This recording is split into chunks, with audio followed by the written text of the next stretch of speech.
Are the Los Angeles Rams coming off their most dominant victory of the season in Week 6 against the New York Giants? Find out on this episode of the Locked On Rams podcast. You are Locked On Rams, your daily Los Angeles Rams podcast. Part of the Locked On Podcast Network, your team every day.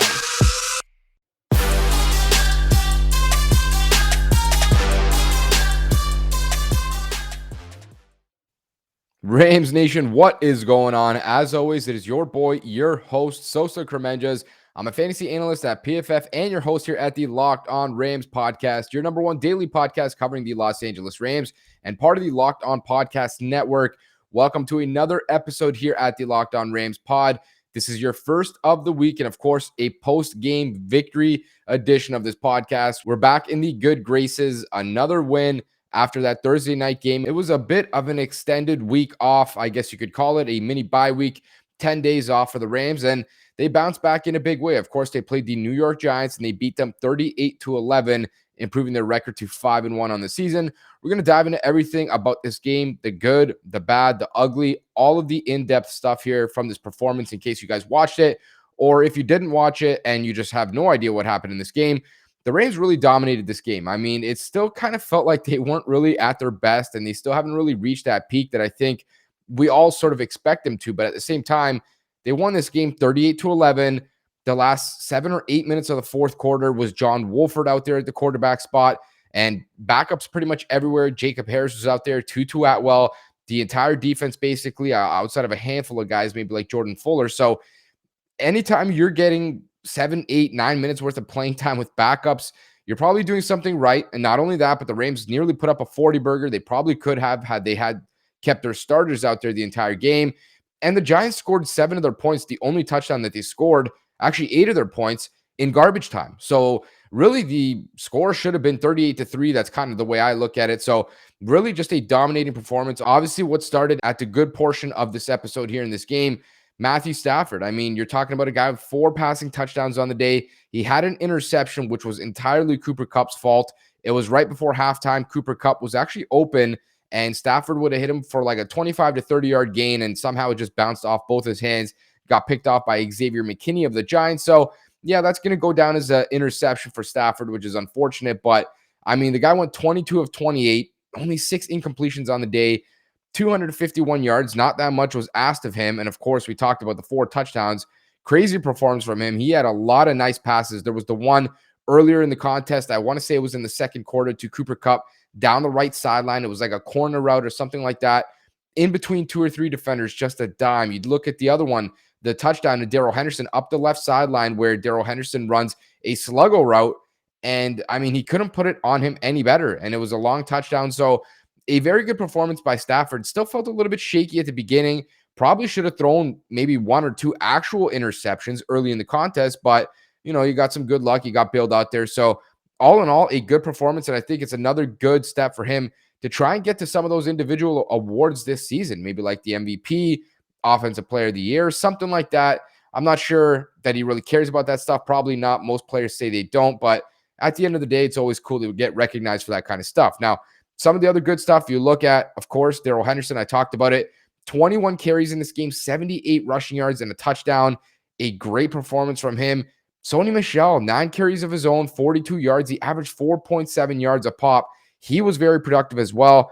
Cooper Kupp, I mean, this guy continues to dominate every single game. It feels like 12 targets, of course, that led the team. Nobody else had more than 5. 9 receptions on the day, 130 yards receiving, 2 receiving touchdowns. I don't even know what else to say about this guy. If you've got him on fantasy football, you know exactly how productive he is. If you are playing against him, you know how much you hate playing against him. And if you're a Rams fan, you're watching this. I mean, the guy's open all the time. And there's still plays out there to be had. Like we said, the one before halftime where Cooper Kupp should have had it. He easily catches that ball 99 out of 100 times. And that's another 25 or so yards to add to that yardage total. So, you know, it could have been an even better day for him. But of course, like we mentioned, just a great performance anyways. I mean, this guy's lining up everywhere across the field. He's getting open on all 3 areas or all 3 levels of the field, whether it's short, intermediate, or deep. The second touchdown, I mean, he's catching a ball in the flat, then running up the sidelines and going 10 yards right down the sidelines, avoiding defenders is impressive. This guy's just a great football player. I mean, he just makes plays all the time. And he wasn't the only guy. I mean, Darrell Henderson, like I mentioned, not only did he do well as a rusher, he had another 29 yards receiving and the one touchdown in the air as well. He looks very good as a receiver, very natural. I think that's something that the Rams could maybe look to utilize a little bit more moving forward here. Either way, we'll see if they do or not, but it was a good performance by him. Nobody else really amongst the receivers did all that much. Robert Woods, only 2 receptions for 31 yards. He's the one who scored the first touchdown for the Rams. He was basically left wide open in the red zone, caught the ball, turned around, nobody near him, just kind of jets upfield, scores a quick touchdown. But outside of that, it was pretty quiet, across the board from the receivers outside of Cooper Kupp, which kind of feels like it's been the case for most of this season, right? It's been a lot of Cooper Kupp and then maybe someone else having a play here or there. But for the most part, it's really been that. Outside of one game where Robert Woods kind of blew up on Thursday Night Football, it's been the Cooper Kupp show, and it's really went back to that in this contest. And, I'm not going to knock the Rams for this. I mean, at the end of the day, this is what worked for them in this game. That's what they did. And ultimately, they came out of it with nearly 40 points on the board. So clearly a good performance. Now, the last part of that offense that we have to look at, always the offensive line. Stafford only sacked twice in this game. And I want to say that it wasn't necessarily even the offensive line's fault, because from what I remember on those plays, he had to get the ball out quick. I mean, he had a lot of time in the pocket, at least on one sack, I want to say. Maybe not both, but on one. And of course, I'm going to have to dive into the tape to see if that's going to be confirmed or not. But it felt like he had a good day back there. I mean, he wasn't really getting rushed. It wasn't like there was consistent pressure. There was some times here or there where maybe a little bit of pressure came through. But for the most part, you're looking at 2 running backs that averaged 4.7 and 3.7 yards per carry. You had over 100 yards rushing on the ground. Matthew Stafford, pretty comfortable all day. Only 6 incompletions on the day, 4 passing touchdowns. I would say the offensive line did pretty well, as they typically always have this season. They did a lot in the running game. There was a lot of holes opened up, especially in that latter part of the game where the Rams were already up by 20, 25 points. And, they were going to try to run the football a little bit more, start to kill some of that clock and just keep the ball and whatnot. And it felt like everyone knew what was coming in that stadium. It was going to be a run, another run, another run. And they did that like 3 or 4 drives in a row, and the Giants still couldn't stop them. It was consistently 3, 4, 5, 6-yard gains. And ultimately, the Rams did a good job at just keeping the ball, killing the clock, and sort of getting out of this one as healthy as possible. So in just a second here, we're going to dive into how the defense looked in this contest. And of course, they had a great game. So we'll dive into who stood out on that side of the ball. As always, you guys can always follow us on Twitter at QB's MEP, at Locked On Rams, and on YouTube at Locked On Rams. And if you guys missed this game for whatever reason, you don't have to miss it anymore. Just go check out DirecTV Stream, one of our sponsors for this episode. They're going to make it entirely easy for you to get all the entertainment that you love without the hassle. And it just gets your entire TV together, so you don't have to go juggle a bunch of different remotes, buy a bunch of different devices. There's not even an annual contract, so you can basically cancel whenever you want. It's called DirecTV Stream, like I said. Brings your live TV and on-demand favorites together like never before, so you can watch all your favorite sports, movies, and shows all in one place. So get rid of the clutter and tidy up your room and get your TV together with DirecTV Stream. You can learn more at directtv.com. That's directtv.com. Now we could dive into how this defense performed in this contest.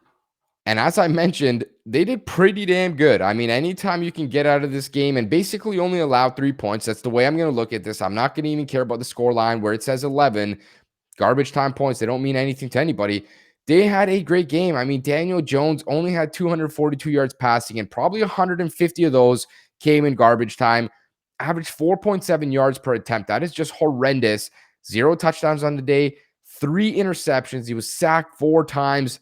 I mean, the guy was absolutely abused the entire game. He never looked comfortable. He obviously had the concussion that he suffered last week, which I'm sure did not help. But at the end of the day, he obviously passed the concussion protocol, which meant he was good to play. And the Rams defense were not going to hold back. I mean, it always begins with Aaron Donald, defensive tackle, number 99. He was the best player on the field in this game. And I think he was sort of, trying to pick up some of that steam, just knowing that maybe there's some injuries on this defensive line. There's this quarterback that's a little bit banged up right now. This is a good spot for me to really insert my dominance. And that's exactly what he did. I mean, the guy was eviscerating run play after run play. He was literally in the backfield all the time. Of course, he was applying pressure like always. registered half a sack in this contest. I want to say he and Leonard Floyd split that one. They both got there at the same time simultaneously, so that's kind of why they split that sack. But Aaron Donald was unreal. He had a stretch of plays. I want to say 3 plays in a row where first play, he bounces a run because he gets so much penetration in the backfield, and it's like a 3 or 4 yard loss. Next play, he gets like a tackle for loss, and then the next play was a pass deflection. I mean, the guy's insane. He's so good. And really, he wasn't the only defensive lineman who stepped up in this game, because Leonard Floyd had one of the better games that he's had all season, maybe the second best game after only that Seattle performance, because in this one, he comes away with 1.5 sacks in the game, a forced fumble. He literally forced a strip sack on the very first snap of the game. Daniel Jones drops back to try and throw the football, and Leonard Floyd came screaming off the edge. These guys were so good. I mean, all of the pass rushers, really everybody had at least 1 or 2 snaps where they looked really dangerous. I mean, Terrell Lewis, I thought he got a sack, but for whatever reason, he wasn't credited with one. So that's a little bit weird. I have to dive into if there's any sort of correction there. And my guy, Obo Okoronkwo, got himself a strip sack as well that the Rams recovered. And I want to say it was right around the 20-yard line. So when they recovered that strip sack, they were already in the red zone, the offense. So just goes to show you how much of an impact these guys can have when they're really on their game. And it's always good to see these guys stepping up, especially when you talk about this position that lost an important player in someone like Justin Hollins, who's now not going to play for a few weeks. It's good to see somebody else step up at that position. So the Rams have had a lot of guys step up at that spot. You look at the next level, the linebackers, they really didn't do that much. They weren't asked to do that much. Kenny Young had a very impressive run stop, but outside of that, I mean, these guys really did not have to do much at all. Moving into the secondary, though, this was where a lot of that action happened. I mean, there's a lot of tidbits here to note. Of course, the Rams went into this game without Darius Williams. He's on the IR list. He's not going to play for the next 2 games after this one. And something to note is the Rams brought up Deayon from their practice squad, and he started in this game. They did not start David Long, which just kind of goes to show us maybe this David Long experience might be done. I mean, it just doesn't look like they trust him whatsoever. I don't know if there's something going on behind the closed doors or whatever, but they literally brought Deayon up from the practice squad, and he started a day later. And he's a good player too, so don't even get that twisted. You know, let's not knock this guy. He's a good player, but it's crazy because he wasn't even on the roster. Why is David Long on the roster then, right? So a lot of question marks there. The Rams ultimately did start Jalen Ramsey back there, Dante Deayon, and Robert Rochell. So 2 out of the 3 we expected at that cornerback spot, but Deayon was the question mark. But in this game, he played great. I mean, he might have been the best secondary player for the Rams in this game. He was targeted a lot of times in this game. We'll have the in-depth numbers tomorrow. Might have only given up 2 catches for 25, 30 yards. And I want to say he was targeted maybe 8, 9, maybe even 10 times. He was good in this game. The guy's good in coverage. He can stay in the hip pocket of receivers. And I think at this point now, we might have a question mark in terms of when Darius Williams is ready to come back in 2 weeks. Is Dante Deayon the best corner to play alongside Williams and Ramsey, or is that Rochell? Because in this game, I didn't think Rochell played that great. He did get his first career interception, which was great, but it really just happened because the Giants receiver, I think it was Sterling Shepard, slipped on the field and fell down, and Rochell literally just had the ball fall right into his lap. So, you know, not the best performance. Again, I don't want to knock the guy too much. He's still a rookie. Still only his second start in his career. He's getting better, it looks like, at least, right? He didn't have that kind of performance that he had against Seattle on Thursday Night Football, where he clearly was one of the weak points of the defense. It wasn't like that, but he still looks like he's trying to kind of get his footing underneath him.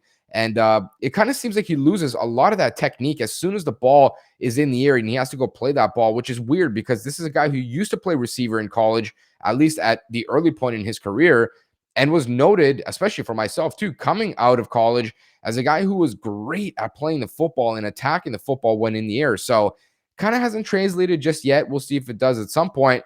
But I think he's just kind of got to trust that technique a little bit and settle down when the ball is in the air. Don't really panic. But of course, it's easier for me to say than it is for him to do out there on the field against professional athletes. So not the best game, but not the worst game either. Deayon, though, I thought he was great. Jalen Ramsey played a solid game, wasn't really targeted much, gave up maybe 1 or 2 third down conversions. But outside of that, I mean, this guy's the best of the best. He's not going to get targeted much.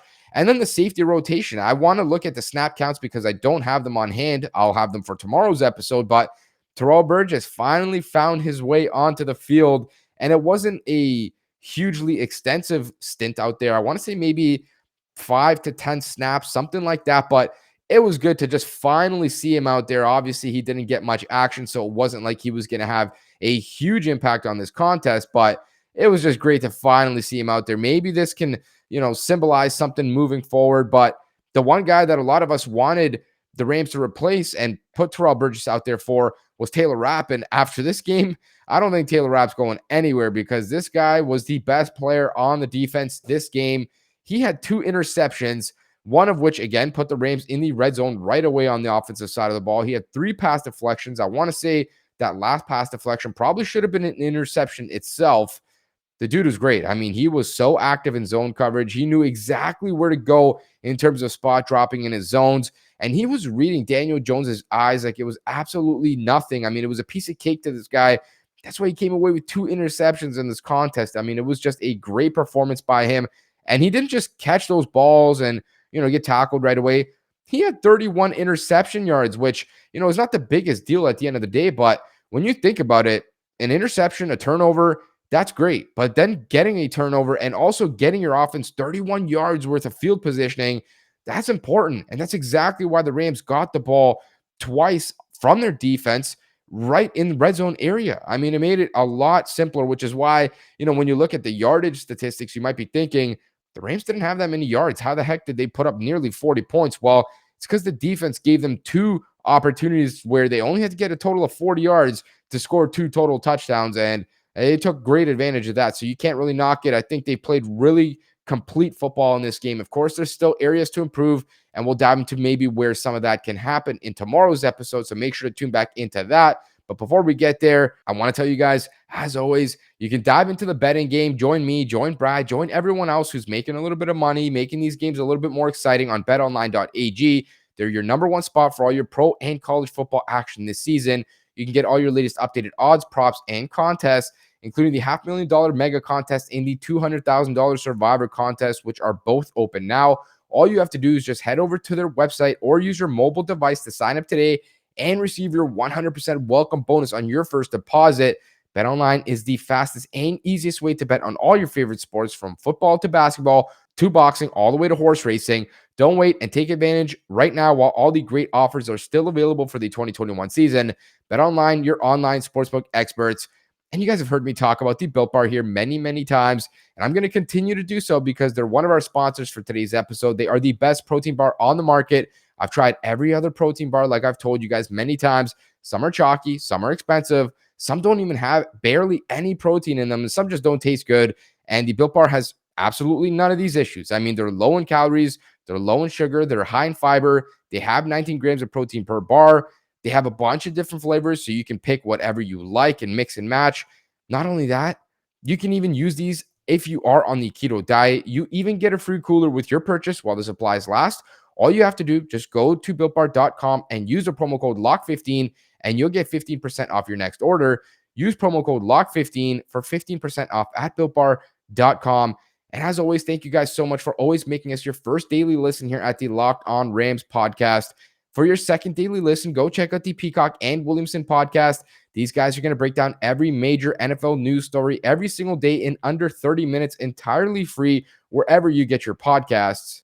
And now we can dive into the final segment here, the what's left over from this contest. I mean, the special teams was not that big of a factor for the Rams here. You look at some of the punt returns. It was good to see Tutu Atwell get going a little bit. He had 2 returns, 28 yards, a long of 17, so not that much action.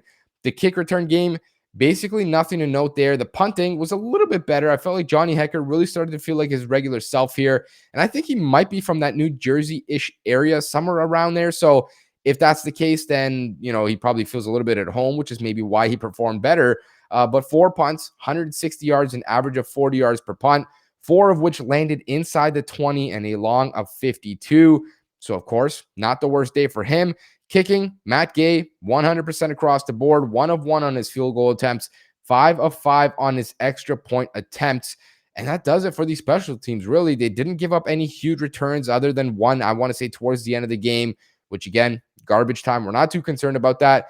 And outside of that, the Rams really got out of this game in pretty decent shape. They sound like they may lose backup tight end or second-string tight end Johnny Munt to something potentially serious. Sean McVay said that he suffered a knee injury, and that it doesn't look good, which is never good news. It might mean that he's out for the rest of the year. And if that's the case, of course, that's something that's going to hurt the Rams, because this guy brings a different skill set from that tight end position that they don't really have in anybody else, right? We talk about Jacob Harris and Bryson Hopkins, the other two on the roster, both good players, both very intriguing young players, but they're not blockers. And Munt is the best blocker on the roster. So now the Rams, when they want to get into some of these 12 personnel packages, which means one running back, two tight ends, it's going to be harder for them to really find these packages and how they can feel comfortable with it, because Harris and Hopkins are not the best blockers. So maybe you don't want to trot those guys out as blockers. And so we'll see how this kind of affects their personnel packages moving forward, and ultimately if Munt can come back this season or not. But as of right now, it doesn't sound good. So we're going to kind of expect the worst there. Not so great news. You look at running back Jake Funk. He also suffered, I want to say, a hamstring injury. Maybe not the worst news, but he might be sidelined for a few weeks as well. We'll see what that comes to. But other than that, it sounds like they got out of this game pretty clean, which is good. No crazy injuries. And of course, we had another tick to the box. Sean McVay is now 41-0 consecutively when leading at halftime.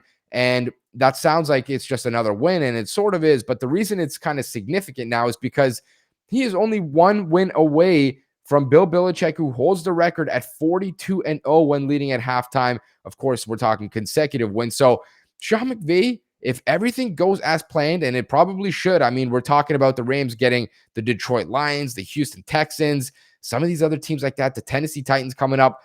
In the next 2 weeks, the Rams should be, theoretically speaking, going into halftime with a lead against the Lions and the Texans. And again, even if they are going into halftime with a lead, they should certainly come out of those games with a win against those teams. So if everything goes as planned, Sean McVay may be able to tie the record this week against the Detroit Lions. And of course, that's got a little bit of extra significance to it, because we're talking about Jared Goff on the other sidelines. And not only that, but the Detroit Lions right now are 0-6. You know Detroit wants to get their first win. You know Jared Goff is dying for that first win. And I mean, who would he love more to be than the Los Angeles Rams, his former team that sort of just kind of kicked him to the curb? Nobody. I mean, he would love to beat those guys. So we'll see how that one goes. We're going to break that down all throughout the rest of the week. It's going to be a huge talking point, I think. But right now, I mean, Sean McVay, he's got to feel good about where he's at. 41-0. He's got a good shot to tie that record, and I'm sure he doesn't care about it, or at least he says he doesn't care. But just goes to show you that when this team is leading at half, they know how to take care of business. They always keep their foot on that pedal, which is good. I mean, they never really have those huge disappointing games where they come out of half and they just put up a stinker. I mean, it just doesn't really happen that often, especially when they're leading. So it's good to know that this team can take care of business through the course of 5 seasons now. I mean, it's not really been a huge issue for McVay throughout his entire tenure. So good news there. In terms of the rest of the coaching staff, not that much crazy stuff to really highlight here. You know, you look at Joe DeCamillis, the special teams coordinator.